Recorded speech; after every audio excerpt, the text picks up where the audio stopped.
Hey,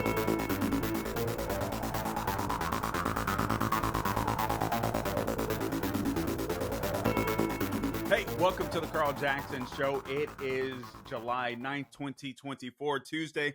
President Trump is having a rally in South Florida today. He can draw a crowd. Joe Biden cannot draw a crowd. Got a few things that I want to talk to you about. I'll reiterate the issue, what's happening in France and how they just committed suicide. There was a great article by a gentleman by the name of Stephen Green at PJ Media. So I want to talk about that a little bit. Also, we'll talk about the White House. That's still the prevailing news. Joe Biden, will the Democrats get rid of him? Will he stay? Will he go? That is still the news after a couple of weeks, and it's going to continue to be a part of the news until Joe Biden officially becomes the nominee, if he does, in fact, become the nominee of the Democrat Party. I suspect the only thing that could stop Jill Biden and Hunter Biden from wanting to proceed is if the deep state said, listen, we're just going to release all of this dirt on you. We're going to release pictures. We're going to release names if you guys don't step out, if you don't step out of the race. So that's the only thing that I can see at this point, getting Joe Biden out of the race. Otherwise, I think he's going to stay his ground. He's going to, guys, listen, I was sitting here thinking about this today. By the way, please subscribe to the show wherever you go to get your podcast, The Carl Jackson Show. I'm on X, social media. As far as social media is concerned, I'm on X, Instagram, Facebook, True Social, Getter. Just think about this. Joe Biden is, what is he, 81 years old, I believe. He's been in Washington 50 plus years now. This guy has spent more than two-thirds, right? Two-thirds of his life, or two-thirds thereabouts of his life in Washington, D.C. He knows nothing else. This is a guy who's been not the brightest senator, right? And people have known that, but people have built him up. People have told him how important he is, how smart he is. They've done what he said. He's Joe Biden. He's the tough guy. He's Lunchbox Joe. He's all this kind of stuff. He doesn't know any better. Even when he's lucid, even when he has points of lucidity, if that is a word, from his senility, this is all he knows. This is all they know.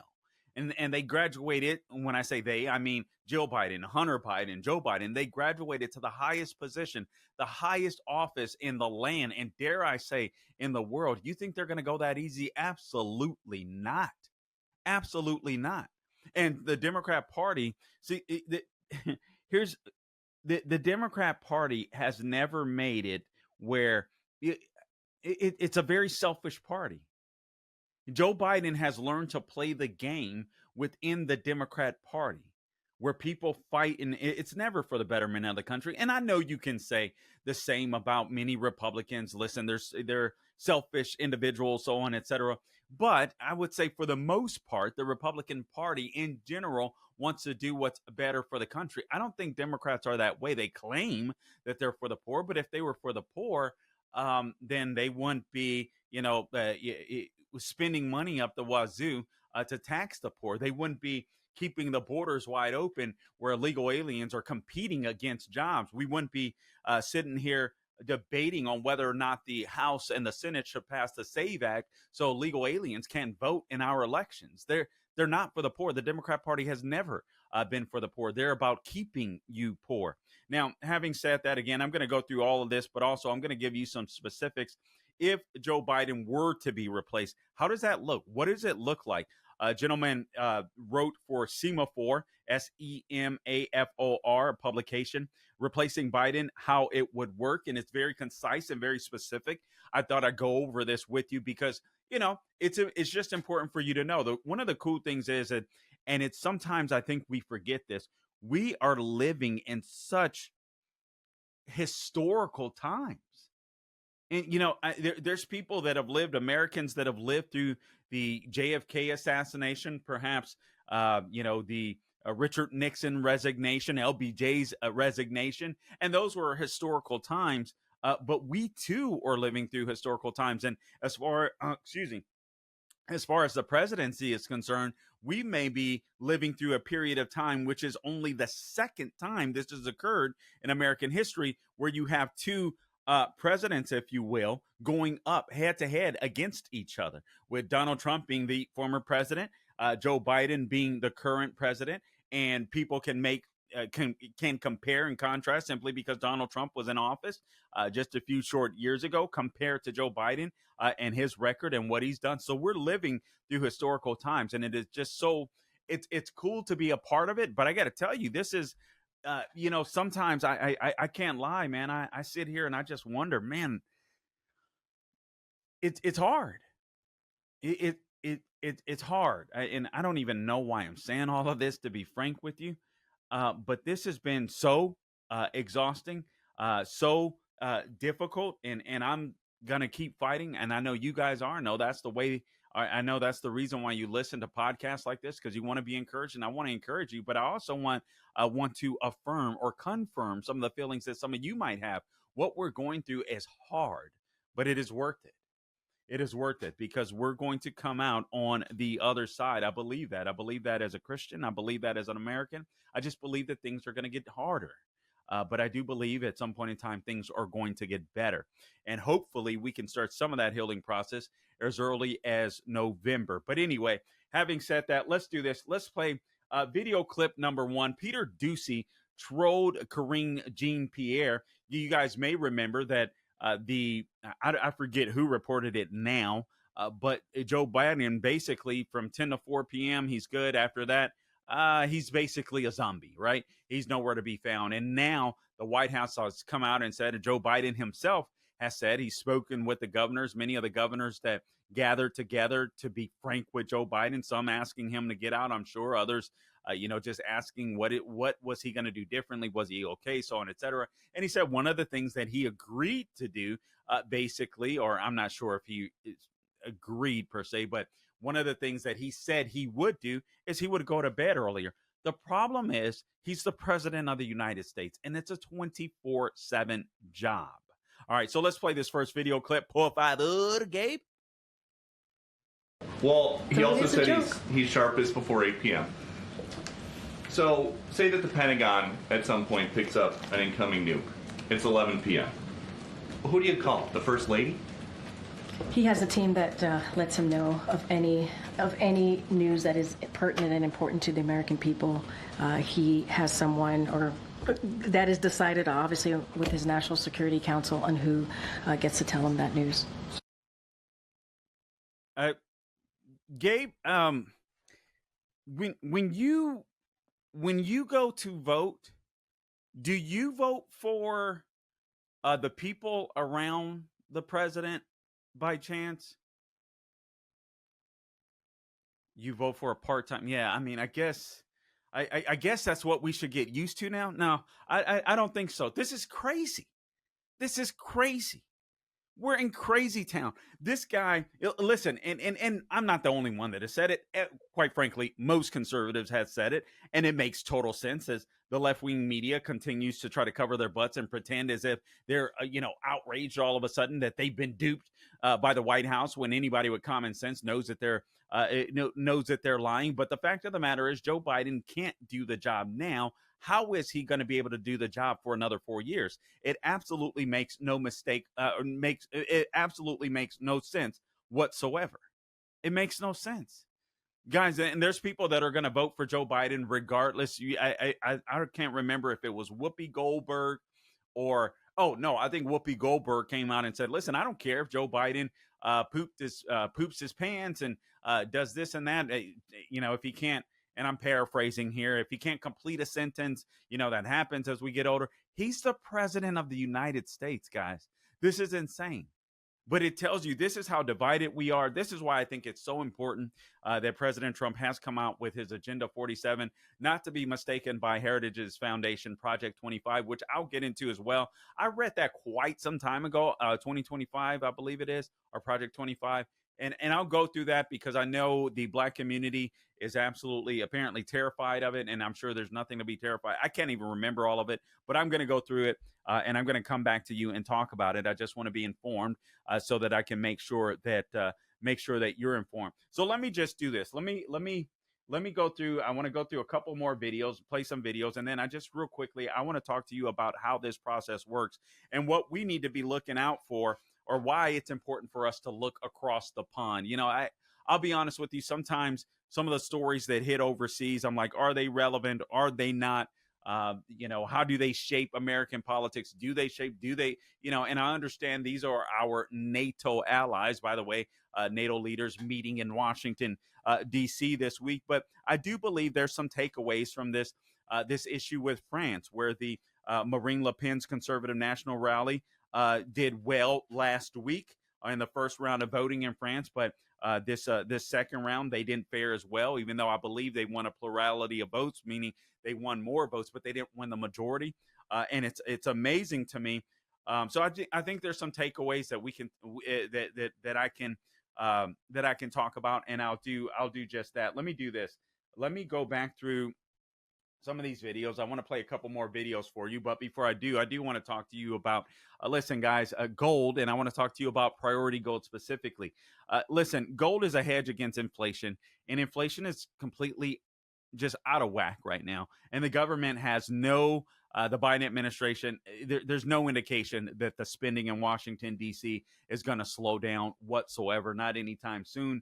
We can only hope and pray that that's what will happen once President Trump, Lord willing, gets in.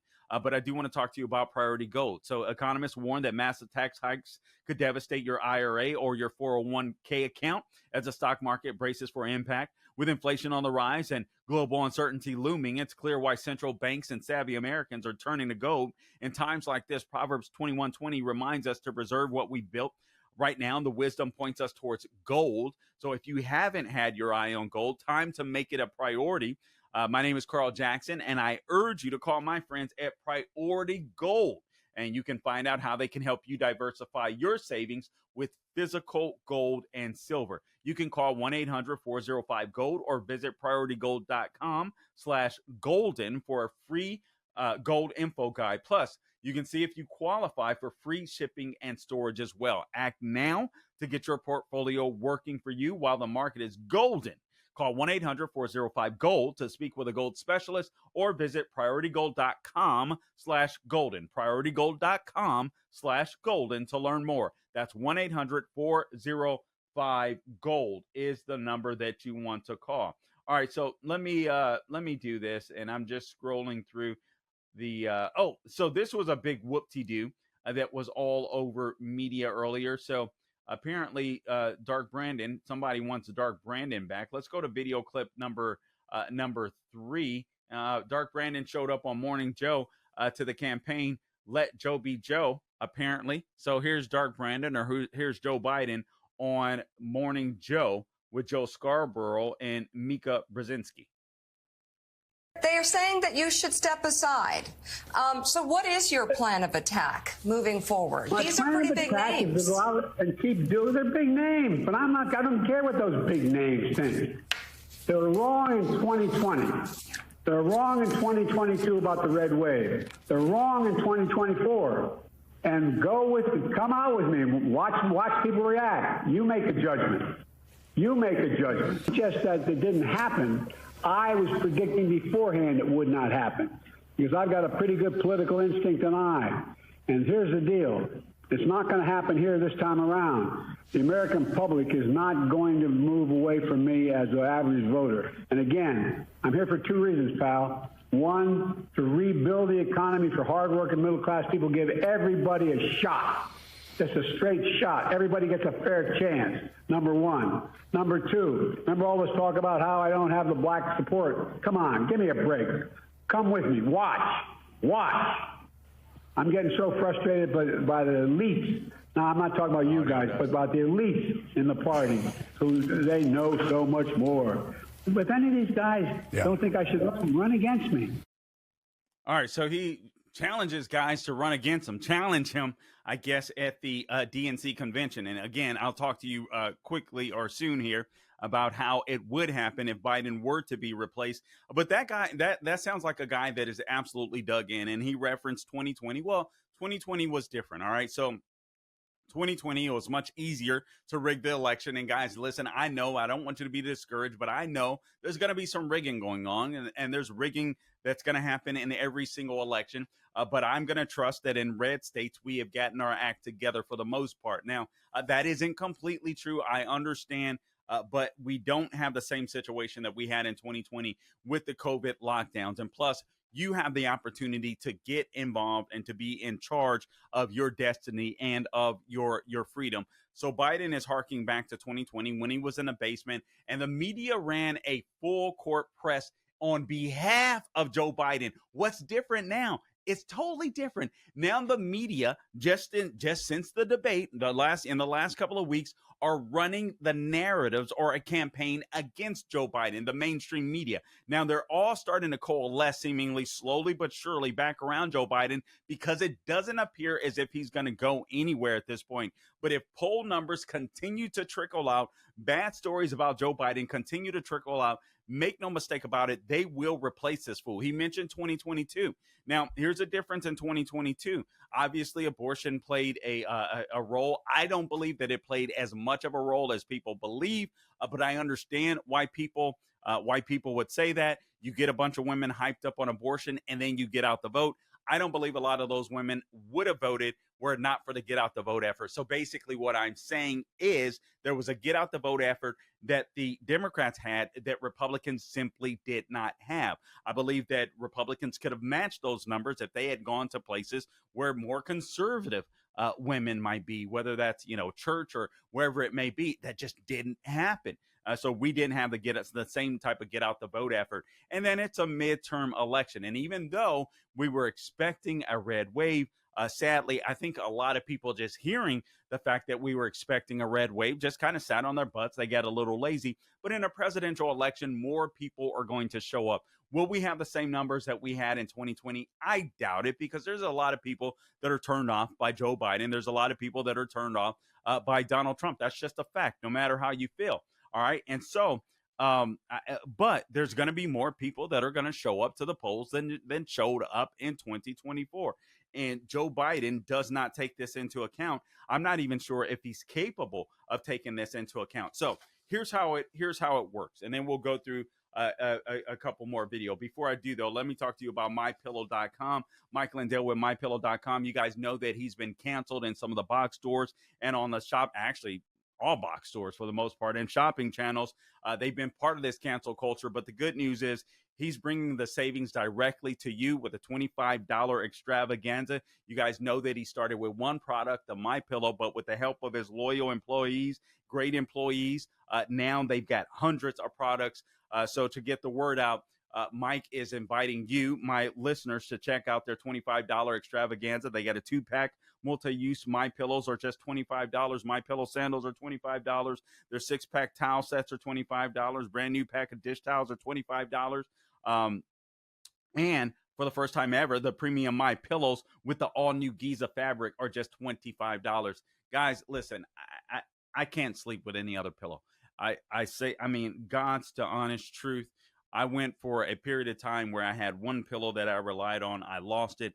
For years, I searched for a pillow that was comfortable and just could not find one. I got the My Pillow, and all is golden, if you will. So mypillow.com, promo code Carl. Mypillow.com, promo code Carl. Or if you prefer, give them a call, 800-858-0263. All right, so there are 8 questions at play when it comes to how does replacing Biden work? What does it look like? All right. So the first question, and again, this was written by an outlet called Semaphore.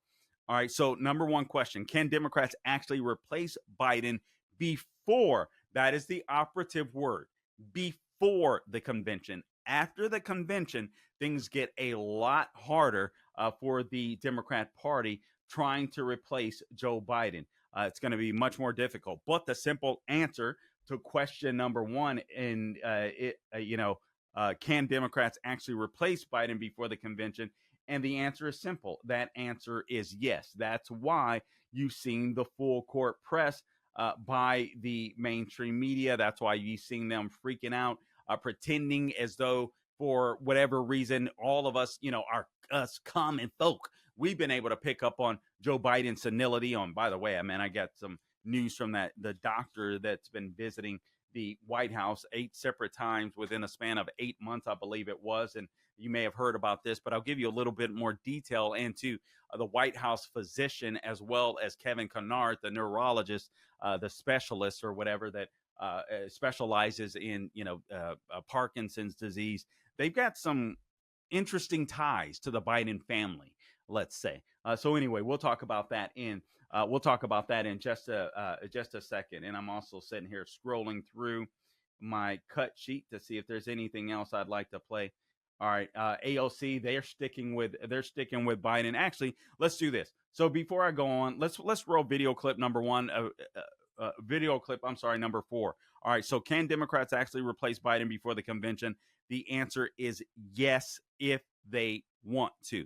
So that's question number 1, answer number 1. Let's play AOC, por favor, Gabe. Has spoken to the president over the weekend. I have spoken with him extensively. He made clear then, and he has made clear since, that he is in this race. The matter is closed. He had reiterated that this morning. He has reiterated that to the public. Joe Biden is our nominee. He is not leaving this race. He is in this race, and I support him. Now, what I think is critically important right now is that we focus on what it takes to win in November, because he is running against Donald Trump, who is a man with 34 felony convictions that has committed 34 felony crimes, and not a single Republican has asked for Donald Trump to not be the nominee. I'm here to win on this democracy. I'm here to win in November. And what's critically important is what I believe that the president needs to do, and I have communicated this, what the president and the White House should do in order to make sure that we win in November. And that is making sure that we pivot and working and increasingly commit to the issues that are critically important to working people across this country. How are we going to expand Medicare? How are we going to expand Social Security? How are we going to provide relief to people's rent and mortgages? And if we can do that and continue our work on student loans, secure a ceasefire, and bring those dollars back into investing in public policy, then that's how we win in November. That's what I'm committed to, and that's what I want to make sure that we secure. But what do you say to members who say they need to see more? Man, all of that. Well, that is all up to their own individual, determination. I respect everyone's opinion, but I'm here to make sure that we win in November, and that's my focus. And what about young voters? What about? So government should be involved in everything. Basically, if you're listening to AOC, they should be involved in the student loan. By the way, they're the ones that started the student loan crisis. If you may recall, some of you may recall that it was Barack Obama that basically nationalized the student loan. And that's why we have such a crisis, because these schools knew that they could charge whatever the heck that they wanted, and they could go to a prestigious university, and they could take gender studies, and they would be able to get grants. They would be able to get loans and all this kind of stuff. And so they could go to the most prestigious, expensive schools, and then they would get a degree that didn't pay them jack crap. And so the people that are really hurting, the people that are really suffering, the people that she talked about that can't afford homes and mortgages and can't afford college, will get to pay for those people that are buying homes and that that are going to college. This is insane. But that's big government for you. It is insane. And it's amazing. It's just how sly they are. AOC is talking about taking your money and getting patted on the back for it. This is what I hate about Washington. This is what I hate about politicians. Where do they get their money from? They get their money from us. From us. I'm tired of this crap. I'm just being real. I bust my freaking butt working. And it is so hard. I'm not a rich man yet. Let's hope it comes soon. But I'm not a rich man. And if it's a struggle for me, I know it's a struggle for many of you that are out there in the listening audience to go and look at prices nowadays and just be like, crap. And to see that your money doesn't go near as far as it used to go. And it gets a little scary. I'll be honest with you. All right. Number 2, the question. Replacing Biden, how would it work? And so the question is how? All right, just simply how, H-O-W. First, here's what Biden would need to do if he were to be replaced. He would have to withdraw and release his 3,904 delegates who were selected, who've already been selected last month. All right, so those delegates, if Biden released them, now they're considered unbound delegates because they're not bound to anybody. Those delegates would have to pick their new nominee.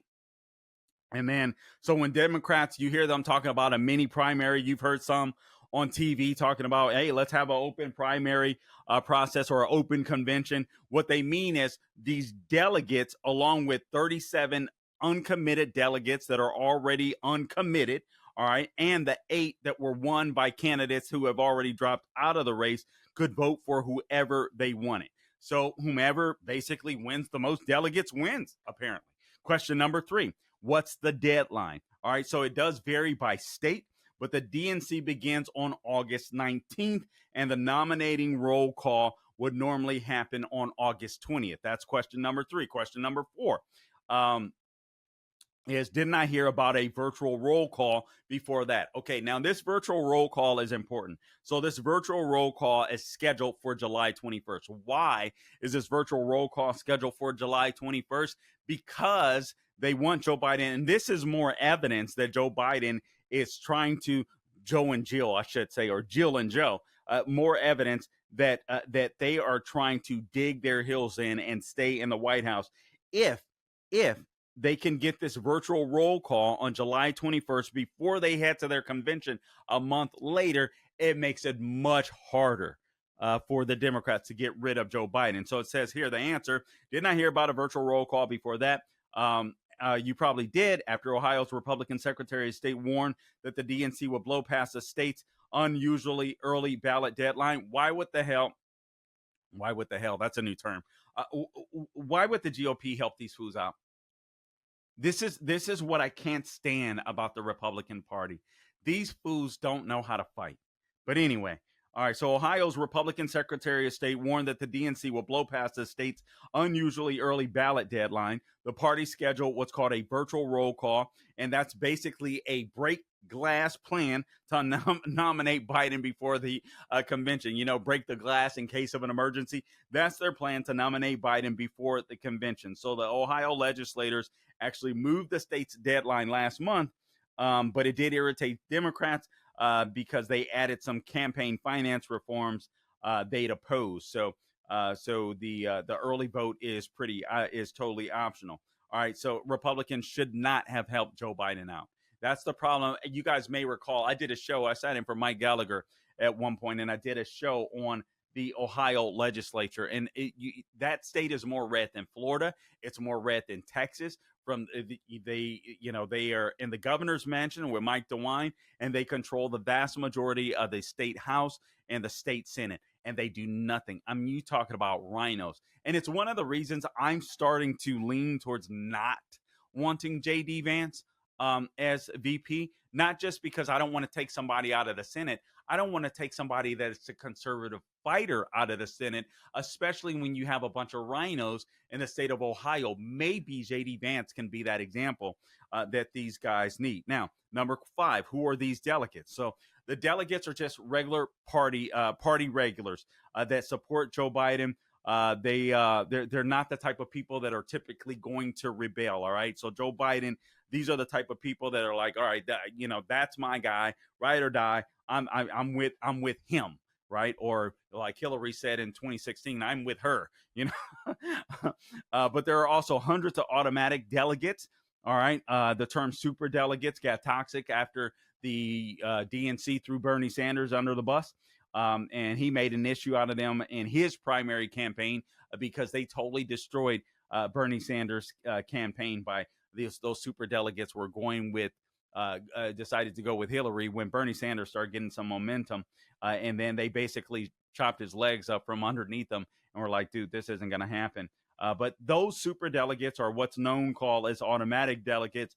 They don't vote unless no candidate has a majority on the first ballot. Question number 6. Could the Democrats run a different nominee than Harris? All right. Now, so you've heard a lot of people talking about, well, Kamala Harris, she stinks. We all know that she stinks. Her polling is worse than Biden. God forbid if she were to step into office right now. I forget how it works. I think if she were to step into office right now, she would still be able to run for 2 terms because he completed his first 2 terms. Don't quote me on that. I forget exactly how that works. But, if she were to run, if she were to step into the presidency now and run against Trump, what would happen? You guys may have heard Trump in his Sean Hannity interview last night, and he suspects that he probably will be running against Harris, but he isn't certain simply because Joe Biden has a big ego.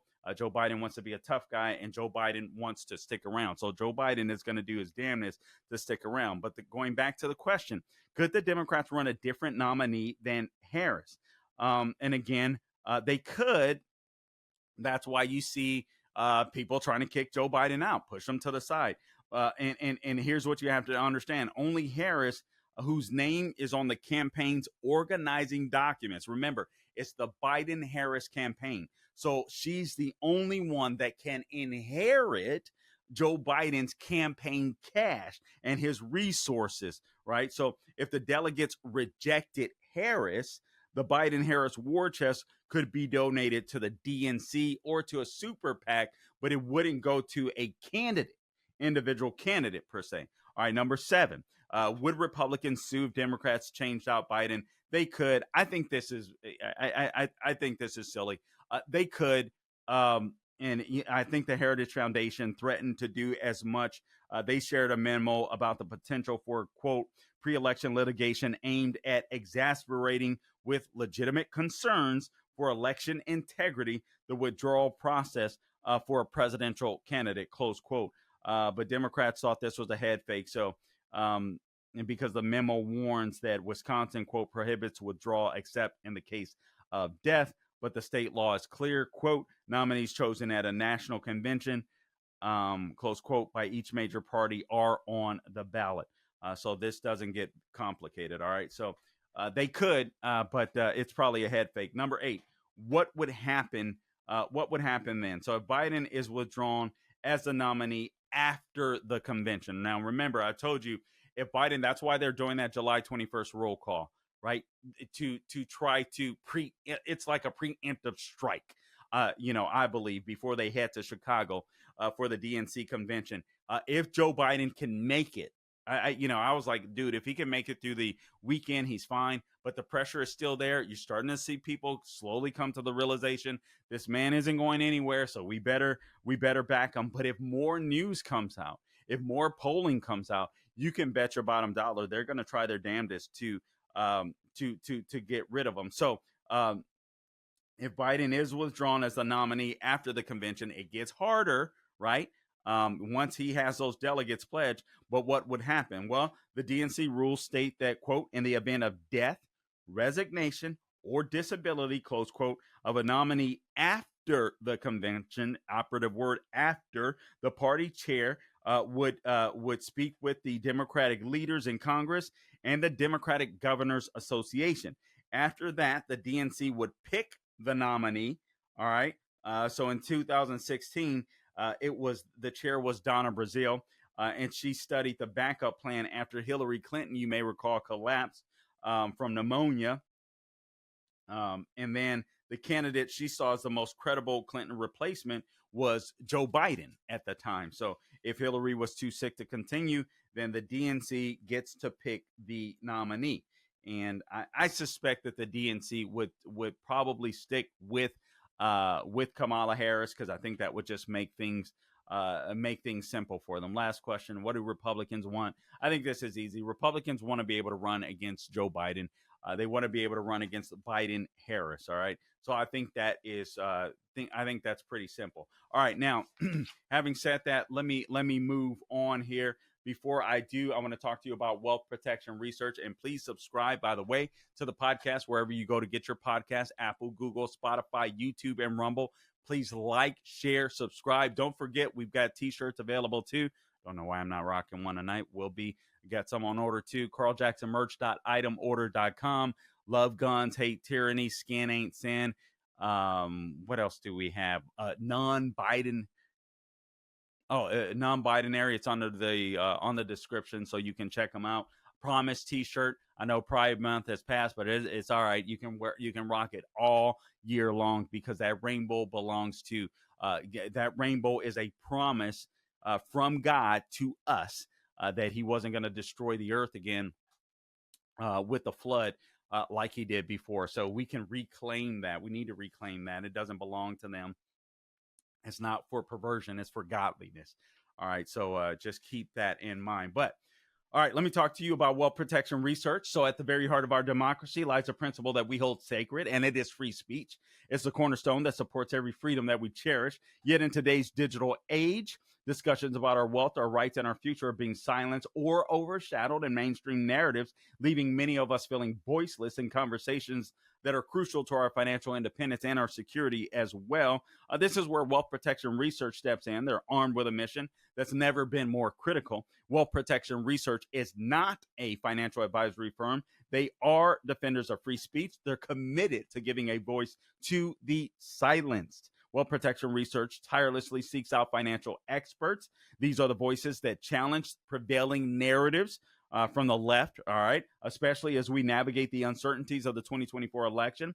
Wealth protection research has created a 2024 election wealth protection report. Protect your wealth, all right? So this free report highlights the 3 best ideas for protecting and growing your money heading in to the 2024 election. It contains ideas the mainstream media won't touch, and listeners can get it completely free. All you have to do is text the word ideas, IDEAS, to 76626 and claim your free copy. If you believe in the sanctity of free speech and the importance of financial freedom, act now. Text the word ideas to 76626 and claim your free copy of this 2024 election protection report. It's time to widen the scope of what we're told, to hear the ideas the establishment does not think you can handle, and to take control of our financial destinies. Text the word ideas to 76626 to claim your free copy. Oh, and by the way, if you text the word ideas, you'll also get a free gold investment kit from Wealth Protection Research, sponsored by Augusta Precious Metal. So check them out, Wealth Protection Research.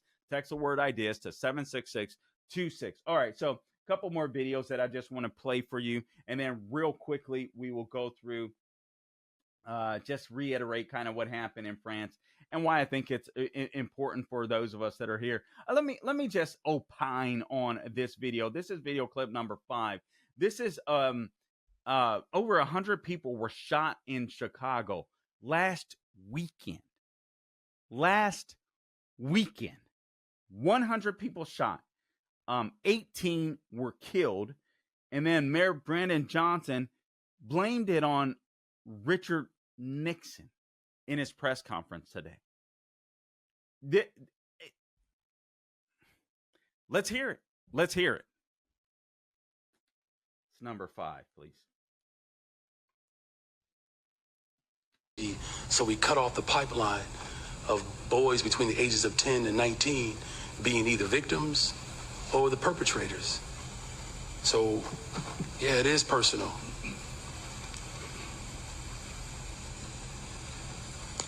Black death has been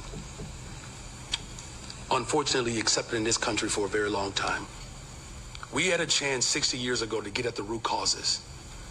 And people mocked President Johnson. And we ended up with Richard Nixon. I'm going to work hard every day to transform this city. That's what it takes to build a better, stronger, safer Chicago. And I need everybody to step up.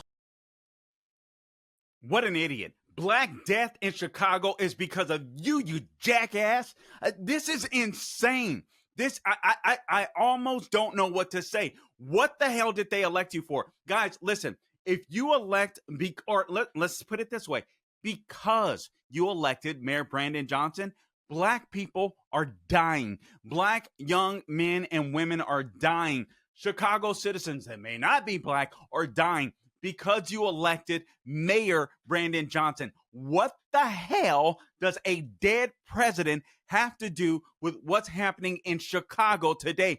You were elected to solve the problem. If you cannot solve the problem, step aside. How about getting rid of your woke freaking crap that does absolutely nothing but continue to hurt your own citizens? How about you get rid of this idea that you can get rid of cops, or you can handcuff cops, and that criminals get to get back on the street? How about you get rid of that silly crap and let your police officers tackle and arrest and sentence your prosecutors, sentence gangbangers and people that are causing crime on the street? How about you do that? How about you lock them up? Because if you lock them up in jail, guess what they can't do? They can't go steal a gun. They can't go rob somebody. They can't go kill somebody. This guy's a jackass. And honestly, I'm so sorry, man. Chicago, you deserve this idiot. You deserve this idiot. You guys, because you voted for this dumbass, excuse my language, because you voted for this guy, you're getting more people murdered. It's not just him. It's the people that voted for him. You got rid of a left-wing nut, and then you got one that's worse. How do you do that? When your kids are being killed, how do you vote for an idiot like this? I don't understand it, man. Actually, I do understand it. It's because you worship a party over principles. You can't see beyond. You don't want to be wrong. It's nothing different than what we're seeing from these media outlets that are all of a sudden pretending like, oh my God, the blinders just came out. I can't believe Joe Biden has dementia. I mean, this is insane. And it's not because they didn't know, because they have common sense. They're smart people. It's because they're partisan hacks. And they have no principles. And they have no values. They're just partisan hacks. Richard Nixon, LBJ. LBJ destroyed the black family with the Great Society, you freaking... Oh, my God. God help me. God help me. Let's move on to something that'll give me more hope. Actually, probably not quite. Let's play number 7. This is Jonah Goldberg, and apparently a liberal.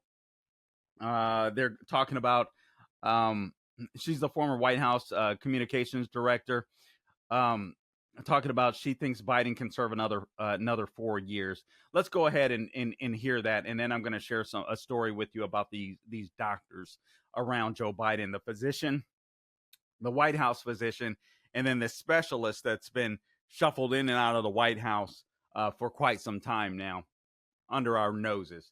All right, let's go ahead and roll it, please, Gabe.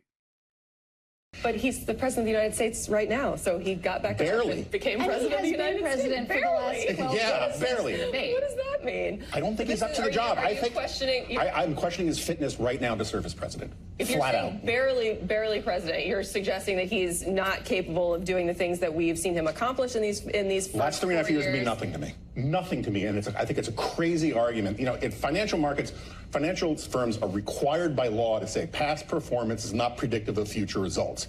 That same principle applies to politics. If you watch that George Stephanopoulos interview and were reassured that he's up to the job, then I think you're kind of in a bubble, because that was not reassuring. And when he says, and when Democrats say this election is about democracy and the future of the country, and then he says, well, if I lose, I gave it my best shot. Who cares? That is a terrible answer. He was clearly prepped, and he still gave a terrible answer. Saying the last 3 years mean nothing to you when you have a president who has gotten more done in a bipartisan way than anybody thought was possible, has gotten meaningful gun legislation done, has gotten an infrastructure bill done. If he had a heart attack, you wouldn't say, well, look what he did the last 3.5 years. That's like saying it doesn't matter who's president because it doesn't matter what happens when this person's in office. That's saying that only the campaign is the only thing that matters. I don't think that's true. Campaigns are about the future. And that's fine. I'm just saying the last 3.5 years don't matter at all. It don't matter at all about whether or not he can do the job for the next 4 months or next 4.5 years. No, do you honestly think he can serve 4.5 more years? Oh, I do. I do. I think that's lunatic. I really do. I think it's lunatic. Do you think he can actually serve for 4.5 more years? You are entitled to. Okay, so chances are that Joe Biden will be dead within the next couple of years. Let me just share this with you. Let me share this with you real quick. Going through my stack of brilliance here. White House confirms this from Daily Wire. Biden has been evaluated by a doctor who specializes in Parkinson's disease. So I touched on this last night, but let me give you a little more specifics. Here's a summary. So the White House physician, Dr. Kevin O'Connor, confirmed apparently in a letter last night that the Parkinson's disease expert who has visited the White House at least 8 times over the last year evaluated Joe Biden during each of his physical exams. So the letter comes after the New York Post reported that about the weekend visits that the neurologist Kevin Kennard, who is described as an quote unquote authority on Parkinson's disease, has made to the White House. So the White House physician is close to the Biden family And did you guys know this, that the White House physician, because a lot of people are asking, like, hey, man, or wondering why this doctor hasn't said anything or has given Joe Biden a clean bill of health. I'll read one of the things that he said that's absolutely asinine to me. This guy is a better gaslighter, perhaps, than he is a physician. But here's what he had to say. Oh, well, actually, let me give you the close tie. So this White House physician, Dr. Kevin O'Connor, is close to the Biden family, so much so that he did business. He was a one-time business associated of James Biden, Joe Biden's brother. You know, the guy that couldn't get any work without Joe Biden, the senator, or Joe Biden VP handing them, work. Hunter Biden, James Biden. This physician was a one-time business associate. You think there might be some dirt on this physician? And then also this specialist, Kevin Kennard. He's a major donor of the Biden campaign. And he's held regular, and I'm quoting here, Kennard, who has donated thousands of dollars to Biden's campaign, quote, has held regular neurology clinics at the White House Medical Clinic in support of the thousands of active duty members assigned in support of the White House operations, close quote. Really? I bet you he went there just for them, right? Or do you go there for them and then you go off to, you sneak in a room and you go check out the president? Many military personnel experience neurological issues, related to their service. And Dr. Kennard regularly visits the White House Medical Clinic as part of his general neurology practice, close quote. Really? Then why the cover-up? O'Connor said that Kennard was the neurology specialist who evaluated Biden during each of his 3 physical exams as president. But here's the deal. We have no way of knowing if Biden has seen any other neurologist beyond his annual physical exams, because there are no visitor logs of Biden while he visits Camp David or while he visits his 2 homes in Delaware.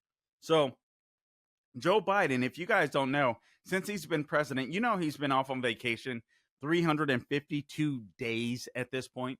So literally he'll go out. He'll have gone off on vacation more than a quarter of his entire presidency. You don't think he's getting treated by chance, do you, when he goes off to his homes in Delaware or when he goes to Camp David?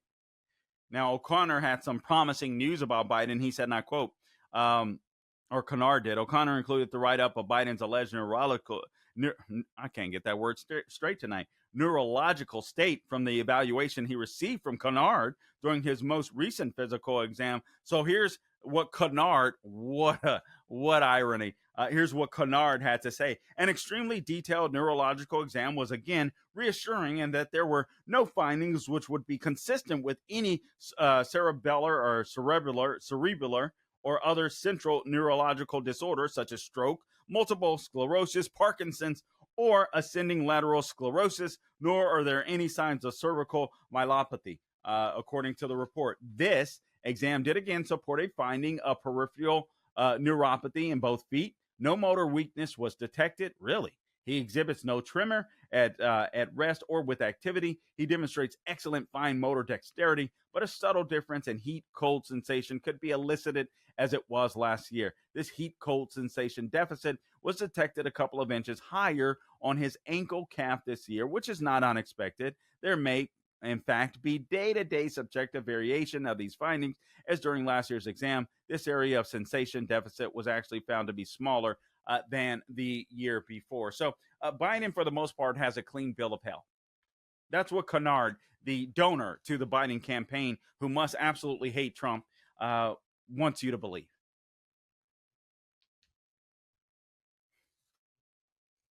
These people think we're stupid. These people think we're going to take this line down. They think that they can just say whatever the heck they want to over and over and over again, and we will just believe it. All right, so here's some news for you. Here's some good news. All right, so CNN, this is video clip number 8, Gabe, please. CNN data analyst Henry Enton breaks down aggregate of national polls as Biden claims polls, quote unquote, underestimated him last election. Biden's worst position of 2020 was +4. And in early July, Biden was already +9. Today, Trump leads by +3. That's a major swing. So let's see what Harry Enton, CNN has to say about the national polling. Now, let me say this. I don't necessarily trust national polling. Obviously, local polling, state polling, it's probably going to be more accurate, but these do show trends, and the trends don't look good for Biden. And that's why CNN and MSNBC and all of these people are in a panic, trying to kick Joe Biden out of office because they can no longer. This is the greatest cover-up. That's what it should be coined. The greatest cover-up. Just like the lockdowns were the greatest mistake or the biggest mistake or something like that Dennis Prager wrote about. This is the greatest cover-up. Remember how they tried the Great Recession with George W. Bush? They always try to, make it like it's so scary when Republicans are in office. Well, this is the greatest cover-up. And CNN, MSNBC, and all of these journalists played a major part. Let's go ahead and roll this, por favor, Gabe. Was that number 8? I just want to point out where the polls are now, where they were at this point back in 2020, and Joe Biden's worst position in the polls back in 2020. Right now, Donald Trump leads in an aggregate of national polls by about 3 percentage points. If you go back 4 years ago at this point, Joe Biden was ahead by 9 points. This right now don't look anything like what we saw 4 years ago at this point. I then decided to take it a step further. What was Biden's worst 2020 polling position? He was ahead by 4 points, which basically matched what he ended up beating Donald Trump by in the national popular vote. So this 3-point advantage for Donald Trump is Donald Trump's best position versus Joe Biden, whether you include the polls this year or you include the polls last cycle. The idea that the polls underestimated Joe Biden last time around, simply put, does not hold any water, Mr. Berman. Not in the general election, certainly. What about in terms of being underestimated in the Trump era in general? Yeah, so I decided to expand upon our search. Who outperformed their July national polls? This is major elections during the Trump era. We can start in the midterms, right? Take a look here. This is a 2022 midterm. Wow. This is a generic congressional ballot. In fact, Republicans were underestimated by a point. They outperformed their July polls and the actual result by a percentage point. You go back to 2018, Democrats did outperform their polls, but just by a point. Basically, the polls were right on at this particular point in the midterm elections. We talk about the presidential race. Last time around, Donald Trump actually did better in the results than his July polls by 5 points. You go back to 2016, you see something very similar. That is, the July polls actually underestimated Donald Trump. He outperformed his July polls. So the idea in the Trump era that the polls have underestimated Democrats, whether it be in a Joe Biden matchup, whether it be a matchup against Hillary Clinton, whether it be in the midterms, at least in the national polling that right now shows Donald Trump in his strongest position, simply put, is not true. If anything, the polls have underestimated Republicans during the Trump era, especially in the presidential races in 2016 and in 2020. Well, on that front, I mean, how unusual is it for a Republican to be ahead by this much right now? Yeah, so let's go all the way back. Who led in early July polls? Well, right now, Donald Trump is ahead. Go back in 2020, a Democrat, Biden. 2016, Hillary Clinton, a Democrat. 2008, 2012, a Democrat. Even in 2004, where George W. Bush ended up winning, John Kerry was actually ahead in the polls at this point. You have to go all the way back to 2000, to George W. Bush being ahead in the early July polls. You have to go all the way back to the end of the 20th century, beginning of the 21st century, to find a Republican ahead at this point. 24 years. At this particular point, the idea that a Democrat is ahead, there are voters in the electorate who are dealing with a poll position they have never seen before, and that is a Republican leading in the national popular vote, at least according to the polls. A very unusual situation. One thing I just will point out, Biden may be talking about the primaries in 2020, where he did not do well in Iowa and New Hampshire, and then he ended up with the nomination. But that's a different animal. That is a vastly different animal than any kind of a general election setting. Correct. In fact, if you were to look back at the 2020 national Democratic primary polls, they mostly had Biden ahead, except for that little small portion, right, when he lost Iowa and then lost to New Hampshire and then lost to Nevada. But overall, those primary polls had him ahead, and then he won. And certainly when it came to the general election, the polls always had Joe Biden. There wasn't a single poll that met CNN standards for publication that ever had Donald Trump ahead in 2020. And now you have a slew of them. And the average, of course, definitely has Donald Trump ahead. History ain't what he says it is on this front. Harry Etten, thank you very much. Thank you, appreciate it. Kate? Thank you very much. You guys heard that, right? Harry has got the numbers, and Joe Biden get the hell up out of the race. That's what he. That's what he wanted to say, guys. Here's something that we have to be concerned with. Let me just close with this. By the way, make sure you subscribe to the podcast wherever you go to get your podcast: Apple, Google, Spotify, YouTube, and Rumble. Also, please, all things social media, X, Instagram, Facebook. That's where I am most on either one of those sites, X, Instagram, and Facebook. But you can also find me on Truth Social and Getter. But this was from PJ Media. French just committed suicide. Here's a summary.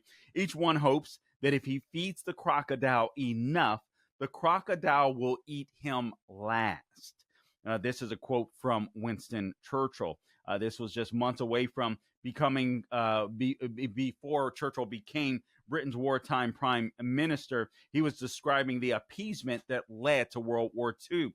Churchill went on to say, all of them hope that the storm will pass before their turn comes to be devoured. So in France's snap election, everyone from French Stalinists, the columnist at PJ Media writes, to the country's business interests or entrepreneurs, if you will, they all banded together to defeat the country's far right at the polls. And the far right in France is not like it's not like conservatives. All right, they're a bunch of liberals, but they're national liberals, right? they love their country.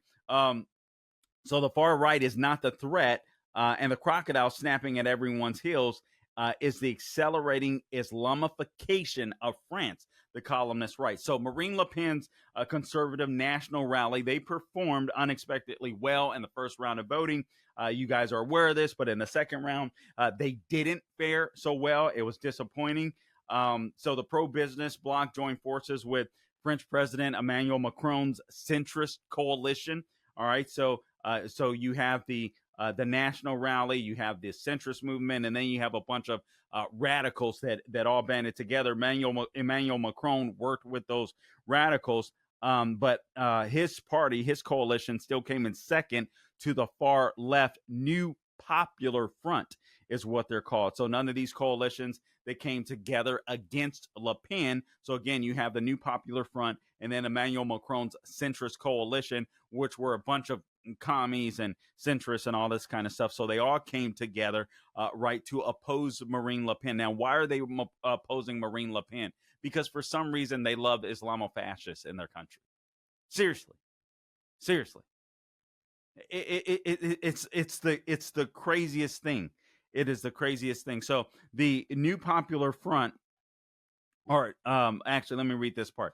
None of the coalitions that came together against Le Pen won big enough to form a government, but the New Popular Front will certainly be a part of it, since French elites would rather die, the columnist writes, than partner with Le Pen's national rally. Isn't that crazy? The Wall Street Journal described the NPF as a, quote, diverse coalition whose most powerful faction is a polarizing far-left party, France unbowed, quote unquote. The NPF, quote, wants to lower France's retirement age and vastly expand government spending on social welfare, environmental protection, and healthcare. So a bunch of socialists. This, according to the Washington Post. Macron's coalition wants to continue the same business as usual, quote unquote, approach that led to Le Pen's first round upset. And then neither opposes the ongoing Islamification of France, where in the no-go zones in the Paris suburbs, the most popular boy's name is Muhammad. So this is what Marine Le Pen wants. Let me just give you a number that I checked. Unchecked immigration continues because French elites want it to continue, even though, quote, figures reported by the Paris police headquarters show that 77% of solved rape cases in 2023 were committed by foreign nationals. They have these no-go zones. All right, so by 2017, there were Muslim-majority no-go zones in all of France's major cities. Paris, Bordeaux, I can't pronounce this, Marseille, Grenoble, Avignon, anyway, all of their major cities, no-go zones in all of their major cities. and Muslims are slowly taking over. You get these liberal elites in France that believe in climate change, abortion, all this kind of stuff. And then you get these Islamo-fascists that come into your country and breed like freaking jackrabbits, and they take over your country. And that's exactly what's happening. And that's what Emmanuel Macron worked with his centrist coalition, worked with this far left New Popular Front, basically to keep the illegals coming into his country. They don't want to kick them out. They're going to take over France. May as well plant a flag, one of those Islamic flags. May as well stick it in the ground in France. It's over. Stick a fork in it. Stick a fork in it. Emmanuel Macron is a complete and utter moron, and he just destroyed France. Perhaps Marine Le Pen's people, perhaps they will rise up again. Perhaps some people will get their sense about them when the country gets worse off, because it's going to get a lot worse for France. Guys, listen, I appreciate you tuning in to this edition of the Carl Jackson Show podcast, your daily dose of objective truth in a world of confusion and lies. Please, again, remember to subscribe to the podcast wherever you go to get your podcast, Apple, Google, Spotify, and Rumble. Don't forget to check out below. You can find out where to get the merch, carljacksonmerch.itemorder.com. T-shirts are there. And until next time, guys, don't grow weary doing good. God bless you.